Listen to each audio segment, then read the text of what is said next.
Hello everyone, and welcome back to Scary Interesting.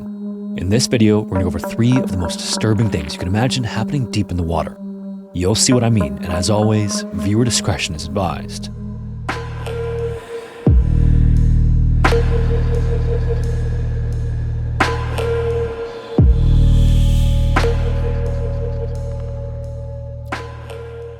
The Platte Reservoir in southern Belgium had long been a popular destination for divers. When the dam was built, the water levels rose, submerging and concealing many old structures beneath its surface. This created an eerie yet fascinating underwater landscape for divers to explore. On the evening of January 4th, 2024, 2 experienced divers, 46-year-old Christoph and 59-year-old Frederick, arrived at the site with their gear carefully packed in their vehicle. Conditions that day were less than ideal. The sky was overcast and the recent rainfall had left the water murky, but neither man was discouraged. Both were seasoned divers, well accustomed to the challenges of low visibility and deep dives. That night's dive was the first of the new year and a chance to shake off the winter lull and reacquaint themselves with the quiet world beneath the surface. To them, it was probably just another routine dive, nothing unusual, just a familiar sight they'd explored before. They had their rebreathers, dive propulsion vehicles, and years of experience, but this night would be unlike any other. The Platte Reservoir is actually part of a network of 5 interconnected reservoirs and is the largest artificial lake in Belgium. This 865-acre expanse is surrounded by dense woodlands and rolling hills, and for divers, it's always had a certain allure. Its depth, submerged structures, and naturally low visibility made for a challenging but also very rewarding dive. And because of this, it was a favorite training site for local dive clubs, though regulations were strict. Diving was only permitted in a designated area managed by a local club. Outside this controlled zone, the risks increased significantly. At the heart of the lake is the Platte Dam itself, which is a massive structure that reshaped the region's landscape when it was built in the 1970s. At 2,592 feet, or 790 meters long, it's the largest dam in Belgium and is an imposing concrete barrier that supports a pumped storage hydroelectric power station. Below the surface, however, the dam conceals something far more treacherous. There is a network of intake tunnels that plunges to 50 to 70 meters, feeding water into a turbine system. These tunnels are the unseen arteries of the power station, where water is drawn in with staggering force before being funneled through the turbines.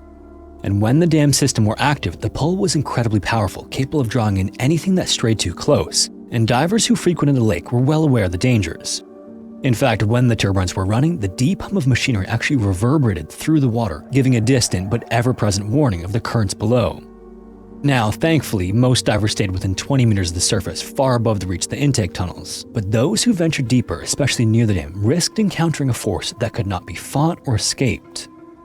As dusk settled over the Platte Reservoir, the 2 divers finished preparing their gear. Then at 5 p.m., they began their descent, gliding beneath the surface with the aid of their dive propulsion vehicles. The water was cold and cloudy, with visibility limited to just a few feet, but again, neither man was new to these conditions. They had also likely planned their route in advance, trusting their experience, equipment, and instincts to guide them through the water. At first, everything was completely normal, but at some point, they veered off course. Instead of staying within the designated diving zones, they unknowingly drifted closer to the intake tunnels of the dam. And again, divers who knew the lake understood the unwritten rule of never approaching the intake zone when the turbines were running. But that night, whether due to the sound of their dive propulsion vehicles, the low visibility, or a simple miscalculation, Christoph and Frederick crossed an invisible threshold. All was going according to plan when the force of the water changed, subtly at first, and then suddenly and violently. And then they were no longer in control. The powerful suction of the intake tunnel, driven by the spinning turbines, pulled them in with force too great to resist. In an instant, the men were no longer divers exploring a quiet lake. They were trapped in an unstoppable current dragged toward a mechanical fan designed to move millions of gallons of water at a time. By the time they realized what was happening, escape was impossible. The first sign that something was wrong came hours after the dive should have ended. Frederick's son, growing increasingly concerned that his father had not returned or made contact, drove to the Platte Reservoir. When he got there, he saw vehicles still parked and untouched since its arrival. It was now well into the night, and there was no sign of Christoph and Frederick. At first, this concern may have been tempered by hope that perhaps they had simply lost track of time, but as the minutes stretched into hours, the reality set in. A call was then made, and within hours, a full-scale search operation was being planned. The next day, a total of 10 professional divers equipped with sonar technology entered the water, and a helicopter with a thermal imaging camera flew overhead, scanning the reservoir for any sign of movement. Conditions, however, were far from ideal. Heavy rains in the days prior had stirred up sediment, reducing visibility to near zero in some areas. The surface currents were also strong, and below they were even stronger. Even the highly trained recovery divers struggled against the pull of the water. But by the night of January 5th, more than 24 hours after the two divers entered the reservoir, search teams made their first discovery when they found dive equipment scattered in the water. A vest, oxygen tanks, and other gear were pulled from the lake as evidence that something had gone terribly wrong. These items should have remained secured to the divers' bodies, and the fact that they were found separately suggested a violent and catastrophic event had occurred. As the search continued the following morning, the focus narrowed down to one area downstream of the dam near the turbines. If Christoph and Frederick had been pulled into the turbine system, their remains would likely be found beyond it. And at 12:30 p.m. on January 6, divers made a final discovery. Near the immediate vicinity of the dam, they found the first body. And given the condition of the remains, authorities weren't even able to make immediate identification. The search then continued, and a second body was located nearly a mile downstream, washed up in the banks. Their equipment, so rebreathers, dive propulsion vehicles, and other gear, were also found in a fragmented state, confirming what many had feared. The immense power of the dam's intake system had torn through their gear. An autopsy was then conducted the next day, and the recovered remains were confirmed to be those of Christoph and Frederick. And the conclusion was a clear one. The divers had strayed too close to the turbine intake tunnel, where they were caught by the powerful current and pulled into these speeding turbines. What happened to Christoph and Frederick was not just a tragic accident. It was the work of a phenomenon that divers remain extremely cautious of. This force is known as delta P, short for differential pressure. In the world of diving, delta P is a silent killer and actually accounts for 2 out of every 3 commercial diving fatalities. Unlike strong currents or entanglements, which a diver might fight or escape with the right training, delta P strikes without warning. It's essentially an invisible trap when 2 bodies of water exist at dramatically different pressures, separated by an opening or barrier. The high-pressure water constantly seeks to equalize with the lower-pressure water, and the resulting flow can be catastrophic for anything caught in between. And the greater the difference in pressure, the more powerful the force, and once a diver's caught in it, that's it. Divers caught in a delta P zone are often pulled instantly, their bodies compressed against the opening of a pipe, tunnel, or intake system with unimaginable strength. Many don't even realize the danger until it's far too late. In the case of the Platte Tai Dam, at the time of their dive, 2 out of 3 turbines were in operation, meaning millions of gallons of water were being pulled into the intake tunnel. This created a deadly delta P zone. And from the surface, this force would have been completely invisible. There were no warning signs in the water, no ripples, and no disturbances to signal the danger below. Once the divers drifted too close to the intake tunnel though, the pressure difference grabbed hold of them in the blink of an eye. Their dive propulsion vehicles, powerful as they were, would have been useless against the overwhelming suction. Their rebreathers and tanks were then shattered under the force, torn apart as they were pulled into the turbines. By the time they realized what was happening, they were already gone. It remains unclear whether the divers knew the turbines were running or if they had underestimated their reach. What is certain, however, is that they crossed a threshold few have survived. The search teams who scoured the lake in the following days felt the power of the current firsthand, and even in controlled conditions, they described the pull as relentless and dangerous. Unfortunately, the story of Christoph and Frederick is not the first of its kind, nor will it be the last. Across the world, delta P incidents claim the lives of divers with tragic regularity. These hazards are not always clearly marked, and their true danger is often underestimated, even by those who believe they know the risks. Construction of the USS Spiegel Grove began in early September of 1954, and when it entered service in 1956, the impressive vessel measured 510 feet from stem to stern and weighed 6,900 tons. It served with distinction until 1989, but after that it sat around in Virginia collecting barnacles while the Navy decided what to do with it. Then, nearly 5 decades after entering service, it was moved to South Florida, where it underwent a $1 million decontamination process to become an artificial reef. On Friday, May 17, 2002, a tugboat towed the obsolete vessel to a national marine sanctuary about 6 miles east of Key Largo. When it was in just the right spot, the crew dropped the massive 12-ton anchor and began flooding the ballast tanks with seawater. The wreck opened to the public a few weeks later, and more than 1,000 divers visited the site in the first week alone, and the Spiegel Grove has since become one of South Florida's most popular underwater attractions. Most divers enjoy the scenery and wildlife in the clear water around the upper deck, which is only about 60 feet below the surface. But experienced divers with advanced certifications regularly venture into the ship's interior, where they are immediately confronted by a confusing labyrinth of dark, silt-ridden rooms, chambers, and passageways. New Jersey residents Jonathan, Scott, Kevin, and Howard had known each other for years when they headed to the Florida Keys for a diving vacation in mid-March of 2007. By then, they were all certified penetration divers. This means that they were free to venture into the interior portions of wrecks like the USS Spiegel Grove. Even with this certification though, the lowest levels of submerged ships are often sealed off because they're too dangerous even for penetration divers with tons of dives under their belts. But in any case, the four friends enjoyed an uneventful dive at the wreck on Thursday, March 15, 2007. The water was clear and warm, and the scenery was nothing short of spectacular. After such a perfect first trip, they were all looking forward to the following day's penetration dive that promised to be even more challenging and more rewarding. And since they were relatively familiar with the ship's interior, they agreed that they didn't need to burden themselves with gear like guidelines and extra oxygen tanks. After putting on their gear on Friday and making a number of last-minute checks, they slipped into the water and began descending toward the wreck just like they had the day before. Shortly thereafter, the four men swam into the ship one after the other, and Howard immediately realized they weren't as familiar with the inside of the ship as they thought they were. But they continued on, safe in the knowledge that they'd be able to leave the way they came in. As they got a little further in though, they instantly noticed that the floor was covered with a thick layer of dark silt when they reached the pump room about 135 feet below the surface. After taking a quick look around, Howard motioned to the other divers that his oxygen was getting low and that he was going to head back to the surface. The other divers should have also been running low too, but they shook their heads from side to side when he pointed in the direction of the exit. At that moment, the men's faces showed only the faintest signs of worry and indecision. As they were deliberating as well, their movement stirred by a significant amount of sediment into the water, causing visibility to drop to nearly zero in a matter of seconds. And although this is a relatively common occurrence on penetration dives, as many of you know, in these conditions, divers can become disoriented in the blink of an eye.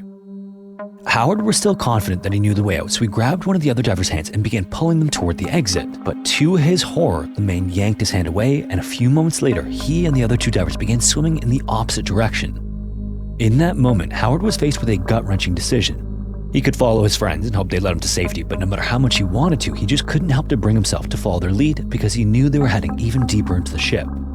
So shortly after watching them disappear, he swam through the very opening they'd all entered less than 30 minutes before. Then he ascended to the surface and flagged down a crewman on a nearby dive boat. Unbeknownst to Howard at the time, Kevin had actually made it out of the wreck as well, but unfortunately something happened on the way up and he was unconscious by the time he reached the surface. And more horrifyingly, Jonathan and Scott were still missing when Kevin was pronounced dead at the hospital later that day.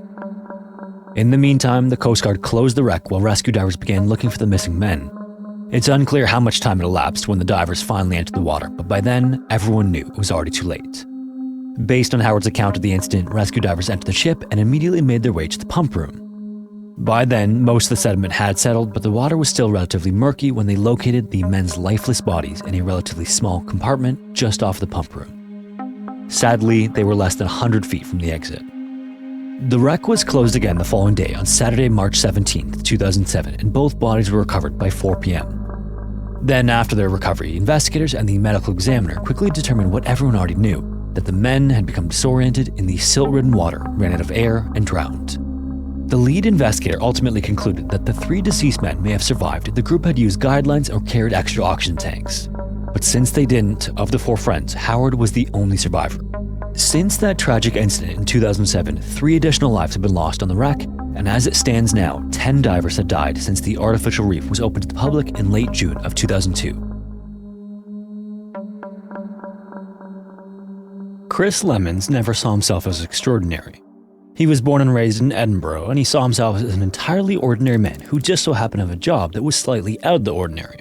Years prior, at 19, he was uncertain about his future and felt like his life was drifting without direction. But then an opportunity arose unexpectedly when a friend's father offered him a job aboard a diving vessel.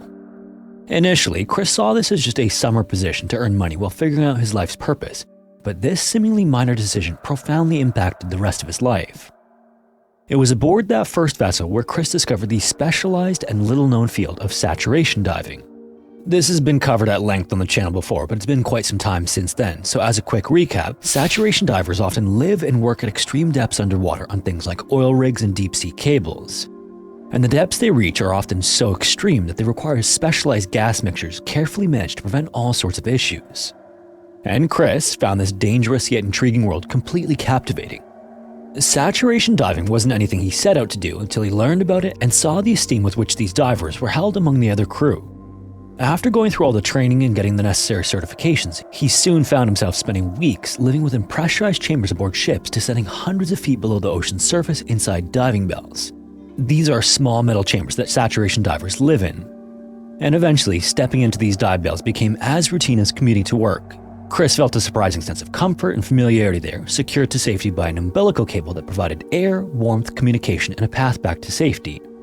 At some point into his career, he found himself working aboard the Bibi Topaz, which was a ship crewed by 120 people stationed over oil rigs about 100 kilometers northeast of Aberdeen. While stationed there, he regularly faced the brutal conditions of the North Sea, which included harsh winds and massive waves on the surface, and absolute darkness underwater. On September 18, 2012, Chris and fellow divers David and Duncan prepared for what seemed like just another routine dive at the Huntington oil field. Duncan, who was the most experienced among them and a mentor to Chris, remained inside the dive bell as Chris and Dave departed the bell and descended nearly 300 feet or 91 meters to fix a pipe on an underwater manifold. This is a large yellow structure used by the oil industry, roughly the size of a house. Despite challenging weather conditions with winds gusting to 35 knots and swells reaching 18 feet or 5.5 meters, this was considered typical for the North Sea and nowhere near what would threaten to cancel a dive. Besides, hundreds of feet underwater where Chris and Dave would be working, things were calm and quiet. In fact, when the two divers reached the site of the repair, Chris couldn't help but notice how visibility was much better than usual. For about an hour afterward, they worked comfortably with the dive bell and clear sight above them. Suddenly though, through the speakers in their helmets, Chris and Dave heard a blaring alarm, interrupting their routine work. Alarms weren't uncommon as they were tested fairly regularly, but the immediate urgency in the dive superior's voice aboard the Topaz sent a chill through both divers. The message was clear and urgent and said, quote, "Leave everything there, get out of the structure, boys," end quote. Chris and Dave then reacted instantly, dropping their equipment and heading quickly toward the dive bell suspended just above them. But as they emerged from the worksite, there was nothing. The dive bell had vanished. Unbeknownst to them, there was a critical failure in the ship's dynamic positioning system. This caused the Topaz to drift uncontrollably and pull the diving bell away with it. This meant that Chris and Dave were stranded hundreds of feet deep in the pitch-black North Sea. Chris's heart then raced as he realized the horrifying reality of the situation. Then, in the next few moments, with the dive bell rapidly moving away from him, the umbilical cable was suddenly yanked taut. A moment later, Chris felt the cable snag violently on the metal structure of the manifold. This meant he was trapped by the relentless pull of the 8,000-ton drifting ship and the metal structure. He was quite literally the anchor holding the ship in place. He then began thrashing the water and fighting to free himself because he knew there was a chance he'd be dragged through the narrow openings in the manifold, almost like being forced through a cheese grater. Just as abruptly as it began though, the pulling stopped momentarily, sparing him from that immediate horror, but Chris knew things were far from over. Because of how quickly this all occurred, it took Dave a second to realize what was happening. He then looked directly at Chris, but he couldn't do anything because his own umbilical was dragging him toward the ship and away from Chris. Then, in the next split second, the force became too great and Chris's umbilical snapped violently, sounding like a gunshot underwater. Instantly, he then plummeted back down to 100 meters or 330 feet deep to the ocean floor, into total and absolute darkness in waters that were just 37 degrees Fahrenheit or 3 degrees Celsius.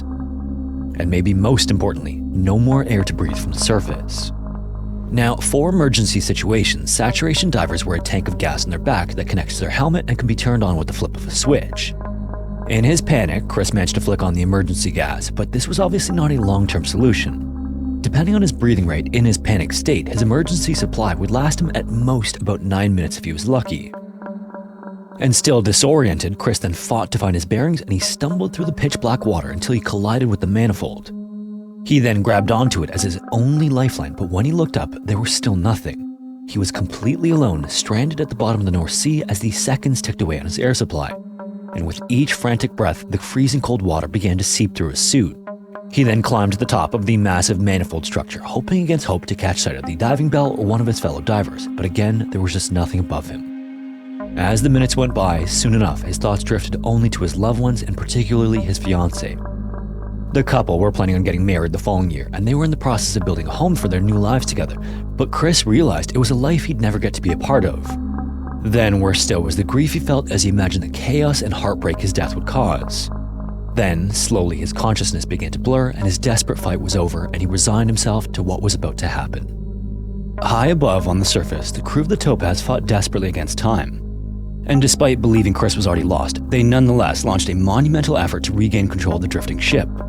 Miraculously, the dynamic positioning system sputtered back to life, enabling the vessel to maneuver back toward the site of the dive. Inside the dive bell, Duncan awaited as Dave suddenly appeared inside. The two spoke for a few moments before Dave prepared to descend again to find Chris and expected this to be a recovery mission. As the bell descended again, the men were filled with dread about what they were about to find. Dave then dropped into the water and returned to the manifold, bracing himself for the worst. Luckily, it only took him a few minutes after locating the structure for Dave to find Chris's lifeless body still atop the structure. He then hauled him back to the dive bell, expecting only to confirm his worst fears once he got him inside. As soon as they broke the surface inside the bell, Duncan quickly pulled Chris up and removed his helmet, only to find that his friend's face was now a ghostly shade of blue. Instinctively, Duncan then gave 2 rapid rescue breaths, and every expectation, Chris's body responded. He would actually jolt awake, gasping and coughing as life returned to him. Dave and Duncan then just stared in astonishment, realizing they just witnessed something that didn't seem to be possible. Chris had survived 35 minutes without a breathable supply of air at the bottom of the North Sea. Incredibly, just minutes later, all 3 divers were safely back inside a pressurized chamber aboard the Topaz. Chris's astonishing survival would go on to puzzle medical experts who could hardly believe his remarkable recovery. Despite having endured more than half an hour without breathable air, he showed no signs of brain damage or lasting physical harm. In the aftermath of the incident, Chris theorized that the extreme cold of the North Sea waters might have slowed his bodily functions enough to protect his vital organs. And meanwhile, the oxygen-rich gas mixture he had been breathing before the accident might have helped sustain his tissues. Chris also sought answers by attending medical conferences and consulting worldwide experts, but the consensus remains unclear how exactly he survived the ordeal. Remarkably, Chris returned to diving just 3 weeks after his near-death experience. Shortly thereafter, he married his fiancée, and while the two are no longer together today, they had 2 children that Chris devoted his life to raising. In 2019, his incredible experience was documented in the feature-length film The Last Breath, which vividly recounts his harrowing ordeal, showcasing interviews, dramatic reconstructions, and actual footage from the diving vessel. And today, he still works in some of the most interesting and terrifying conditions on Earth, at the bottom of the ocean. If you made it this far, thanks so much for watching. If you have a story suggestion, feel free to submit it to the form found in the description. Also, in case you weren't already aware, if you want to listen to the audio-only version of these videos, you can listen wherever you listen to podcasts. Also, if you want to support the channel, consider joining the Patreon or becoming a channel member here on YouTube. Anyways, thanks again, and hopefully I will see you in the next one.